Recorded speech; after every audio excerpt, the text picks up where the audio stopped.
दोस्तों, इंडिया की total population में लगभग 60% पॉपुलेशन एग्रीकल्चरल फील्ड में काम करती है। इंडिया की मोस्ट ऑफ द फैमिलीज इस फील्ड से कनेक्टेड होती हैं and this sector contributed about 18% to India GDP. लेकिन आज मोस्ट ऑफ द फार्मर्स की कंडीशन उतनी अच्छी नहीं है। सिर्फ साल 2021 में 10,000 से ज्यादा फार्मर्स ने सुसाइड की। इसके सबसे बड़े कारण है yield is getting down day by day, climate change, drought land और इन सबसे बड़ी रीजन की इन फार्मर्स को एग्रीकल्चर फील्ड में एक फाइनेंशियल सिक्योरिटी नहीं मिलती है। और इसके साथ साथ दूसरी तरफ वाटर लेवल का डाउन होना, पेस्टिसाइड की वजह से फर्टाइल लैंड का रुइन होना और जो फ्रूट्स और वेजिटेबल्स आज हम खा रहे हैं उनका दिन पे दिन पॉइजनस होना due to the excess use of pesticide and fertilisers. दोस्तों, इन्हीं सब से बचने के लिए एक नई और उभरती हुई चीज सामने आ रही है जिसका नाम है मिलेट्स। मिलेट्स को सुपर क्रॉप भी कहा गया है। दोस्तों, चलिए जानते हैं क्या है जो मिलेट्स को इतना स्पेशल माना गया है जो कि इसको सुपर क्रॉप तक कहा गया है, और मिलेट्स फार्मर की प्रॉब्लम कैसे सॉल्व कर सकती है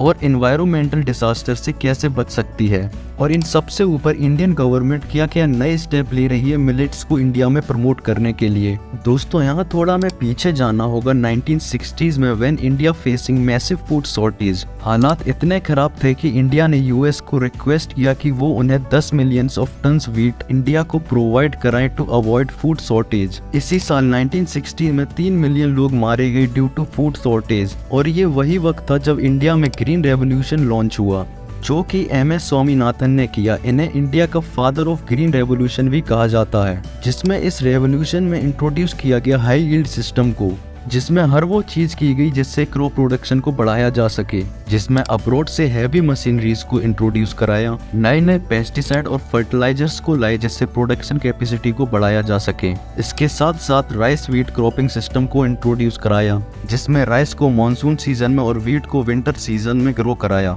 इस सिस्टम को इंट्रोड्यूस कराने से क्रॉप प्रोडक्टिविटी बढ़ी and it reduces labour cost, और साथ ही साथ इकोनॉमिक बेनिफिट्स भी मिले, और इन्हीं कुछ रीजन की वजह से इंडिया 1960s के फूड क्राइसिस से उभर पाया। और आज rice wheat cropping system India के फार्मर्स के लिए बैकबोन बन चुका है, स्पेशली फॉर पंजाब, हरियाणा, उत्तर प्रदेश में। राइस और व्हीट की फार्मिंग 9.2 मिलियन हेक्टेयर्स में होती है। 70% ऑफ इंडियन राइस को कंज्यूम करते हैं एज अ डेली मील। दोस्तों, यहाँ इसकी एक डार्क साइड भी है। दिन पे दिन वाटर लेवल डाउन होता जा रहा है। वहीं सिर्फ rice need 1900 to 5000 litre of water to produce per KG of rice, और ये सिर्फ राइस के लिए है। इसके साथ साथ लोग इरिगेशन के लिए सरफेस वाटर का यूज कम कर रहे हैं और ग्राउंड वाटर का ज्यादा मात्रा में फर्टिलाइजर और पेस्टिसाइड के यूज से सॉइल एसिडिफिकेशन और न्यूट्रिएंट इम्बैलेंस होना जो कि सॉइल की फर्टिलिटी को कम कर देता है। तो इन्हीं सब प्रॉब्लम का सलूशन सामने बन के आ रहा है मिलेट्स। मिलेट्स एक न्यूट्रिशियस ग्रेन है जिसके अंदर भारी मात्रा में प्रोटीन, एंटीऑक्सीडेंट और न्यूट्रिएंट होते हैं, और आप लोग इन्हें ज्वार, बाजरा, रागी और लिटिल मिलेट्स के नाम से जानते हैं। तो आप लोग सोच रहे होंगे इसके बारे में ऐसा क्या स्पेशल है जो इसे सुपर क्रॉप बनाती है। ऐसा इसलिए क्योंकि इसका वाटर कंजप्शन 650 to 1200 लीटर पर केजी है, जो कि कंपैरिजन में बाकी क्रॉप से काफी कम है, और साथ ही साथ ये कम फर्टिलिटी सॉइल में ग्रो हो सकता है। और सबसे बड़ा reason, this crop can tolerate extreme weather condition like drought and flood and can even tolerate high temperature up to 42 degrees. और अगर बारिश कम होती है तो राइस फार्मर को नुकसान उठाना पड़ता है, और वहीं मिलेट्स का काम सिर्फ सरफेस वाटर से चल सकता है, और इन्हें पेस्टिसाइड्स की भी जरूरत नहीं पड़ती है।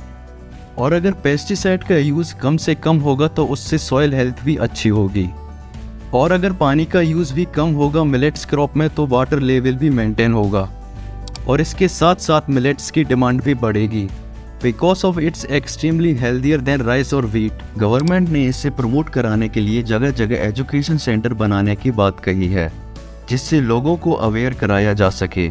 और उड़ीसा में तो मिशन मिलेट इंट्रोड्यूस करा दिया गया है by the CM of Orissa, Naveen Patnaik. और पिछले कुछ सालों में उड़ीसा में रागी प्रोडक्शन काफ़ी इंक्रीज हुआ है, जो कि 3000 से 40,000 हेक्टेयर हुआ है। उड़ीसा गवर्नमेंट ने रागी को गवर्नमेंट स्कूल में as a mid day meal start कर दिया है। सो दोस्तों, ये वीडियो अगर आपको इन्फॉर्मेटिव लगा हो तो वीडियो को लाइक और चैनल को सब्सक्राइब जरूर करें।